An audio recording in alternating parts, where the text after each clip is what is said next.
Mga anak ko, I got a new bag! Nay, bumili ka na naman? Ilang araw na tayong walang makain. Tapos inunan mo pa yan? Nay, nagugutom na ako. Kayong dalawa, wala kayong karapatang magreklamo ha? Alak lang naman kayo ng tatay niyo sa una niyang asawa. Tatawag ko kay tatay. Akin na yung cellphone mo. Hindi mo na ito makukuha sa akin. Ate, natatakot na ako sa kanya. O eto, kumain ka na. Ate, ganito na lang ba talaga buhay natin? Hindi. Hahanap ako ng paraan para makausap si tatay. Love, padala ka naman ng 50,000, oh. Magbabayad kasi ako ng tuition ng mga anak mo. Tapos, ang dami pa nilang pinapabili. Tay, hindi totoo yan! Sinungaling siya! Wala na siya. Akala mo talaga makakasumbong ka?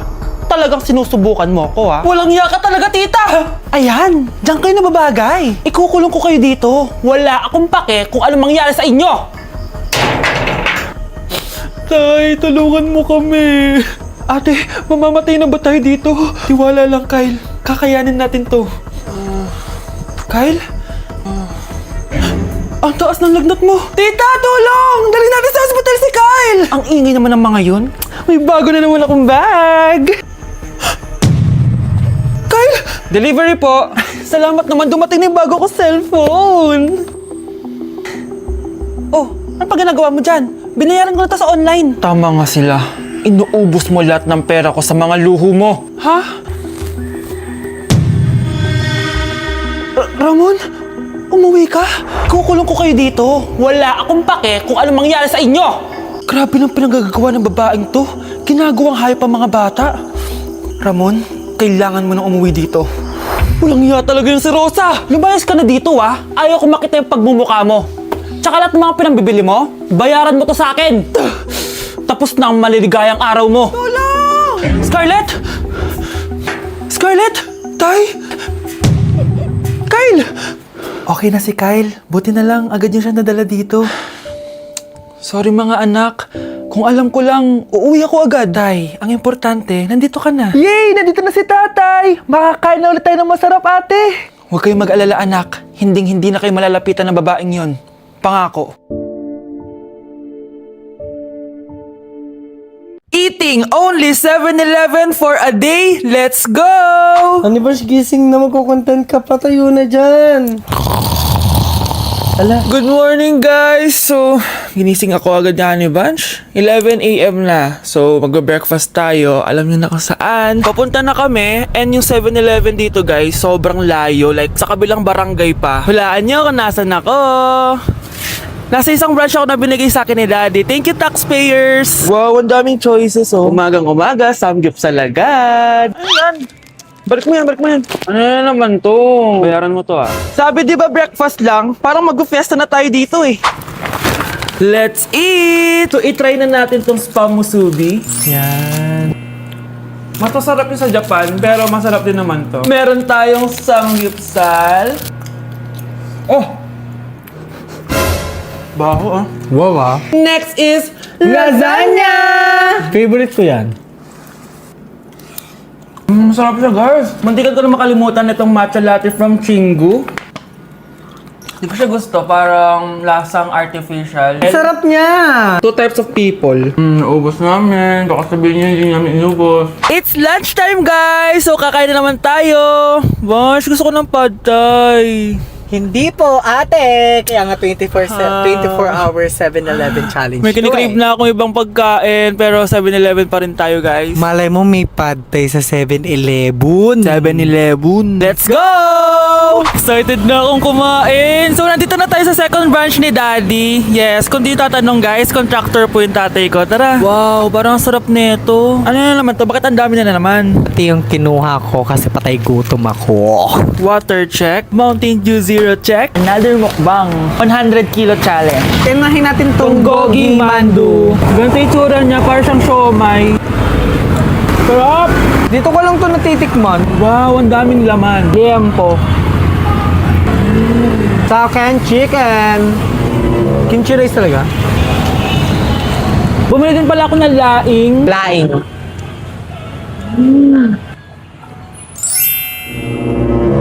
Hindi ko siya bet. Pwede dessert? May dessert pa? Busog na naman! Next Kaya up! naman, Next stop na namin is dinner! It's dinner time! So, it's 7:17 na ng gabi and medyo nagugutom na tong tao na to. Saan kaya tayo kakain? Ayan, saan pa ba? May sisig, oh. Let's eat this. Guys, may Bicol Express. Okay, mukbang na naman. Kuya, pabili nito lahat. Okay guys, mag-haul na naman tayo, no? Tara. Guys, una natin titikman itong chicken fillet nila. Parang Parang family chicken nga. Sarap. Tikman na natin ng bulgagi. Sarap, di ba? Sarap! Unboxing! Sana secret. Oh my gosh! Ang sarap nito! Ngayon lang namin na-explore yung mga pagkain sa 7-Eleven sa Pinas. Sausaw natin to sa sabaw ng Bicol Express. Okay, next naman namin natitikman na itong sisig. Masarap naman pag maasim. Grabe guys, nabusog talaga ako, malala. Kaya naman, kung may challenge pa kayo guys, i-comment nyo lang dyan at gagawin namin yan. So yun lang guys, thank you for watching and see you on my next vlog. Wow, vlogger.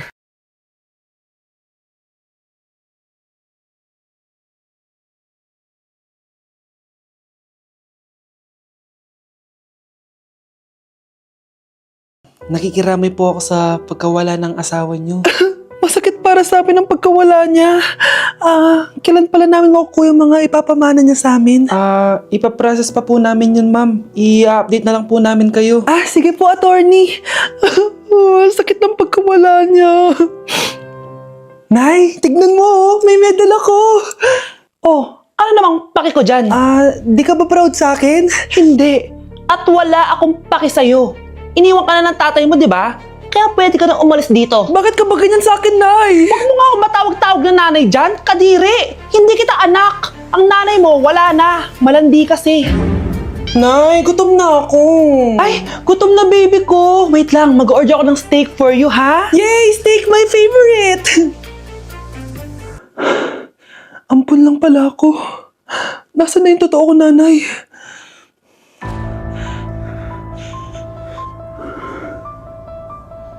Tulog sila.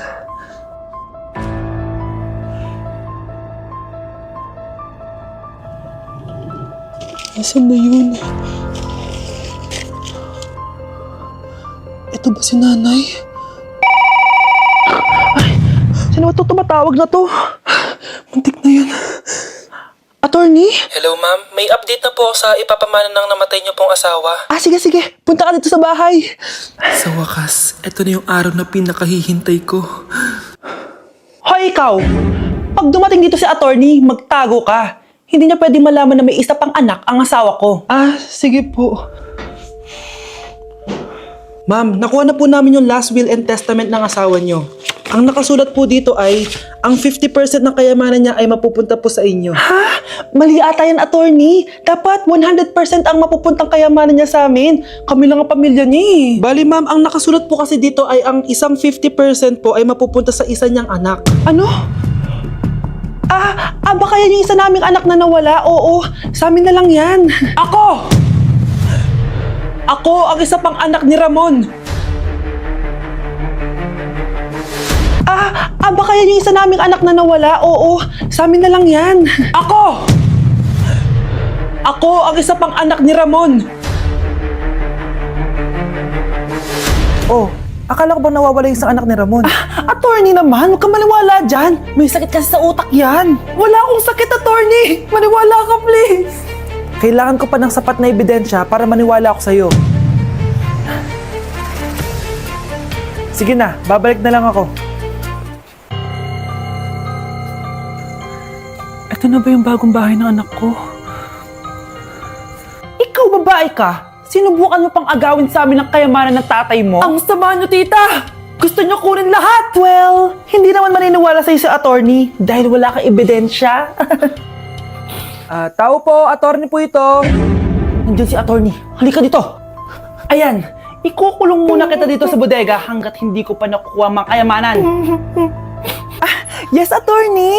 Hawak ko na ang 100% ng kayamanan ni Ramon. Nandito na ang titulo, papeles at cheque ng mga kayamanan niya. Ay! Salamat, attorney, ha? Scarlett, hindi ko na alam kung ano nangyayari sa nanay ko. Pero huwag ka mag-alala. Ako bahala sa'yo. Kailangan na matigil tong pinagagawa ni nanay. Tao po. Sino ka? Ako po yung nanay ni Scarlett, yung anak din ni Ramon. Totoo ba to? Pinagsasabi mong babae ka? Kami lang ang pamilya ni Ramon. Attorney, huwag ka magpaniwala dyan. Peke yan. Hindi to peke. Pwede mo ipacheck to sa attorney. Kaya ilabas mo na siya. Kinulong po ni nanay si Scarlett sa bodega. Ha? Anak?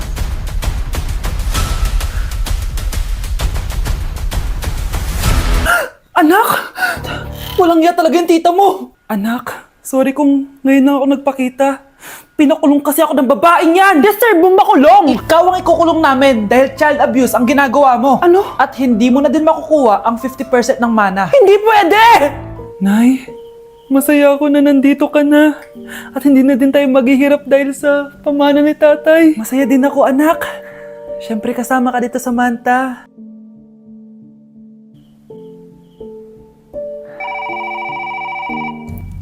Ano ba? Bakit tawag ka ng tawag, ha? Oo, wala silang kaalam-alam. Sige na, baka mahuli pa tayo. Sa wakas, sa atin na ang mana. Maghahati tayo dito. Palayasin mo na yung mga batang yun, ha? Ako bahala. Ang galing talaga natin magpanggap, babe. Mga anak, aalis na tayo dito sa bahay. Lilipat tayo sa mas malaking bahay. O eto, mga gamit nyo, inimpake ko na. Talaga, Nay? Scarlett, huwag ka maniwala dyan. Nagpapanggap lang yung nanay mo. Samantha, ano yung mga pinagsasabi mo? Magjowa sila ni attorney. Sinet up nila tayo. Ganyan ba ang ugali mo, Samantha? Kaparehas ng nanay mong sinungaling? Samantha, ano ba? Kung ayaw mo sumama, edi wag. Sige, kung totoong anak mo talaga si Scarlett, saan at kailan mo siya ipinanganak? Ang dali naman yan. Edi sa Manila. Pinanganak ako sa ibang bansa. Hindi ikaw ang nanay ko. Ay, oo nga pala, sa ibang bansa pala. Sorry, nakalimutan ko. Ang dami namang drama. Total, nasa amin na ang mana. Umalis na kayong dalawa. Kung ayaw niyong pati kayo, ipakulong ko. Kung meron mang makukulong, kayong dalawa yon. Salamat sa pagtawag, Samantha. Inaaresto kita, attorney, sa kasong panloloko. Palpak ka talaga! Naisahan niyo ako ngayon, ha? Hindi pa ako tapos sa inyo. Talagang sinira mo yung sarili mo, attorney, para sa pera. At ang dami mo na palang naloko. Samantha, huwag na tayong maghiwalay, please. Oo, Scarlett. Dito lang ako palagi sa tabi mo. Kayong dalawa, mag-ingat kayo palagi, ha? Gamitin niyo na maayos sa pamana ng tatay niyo. Salamat po.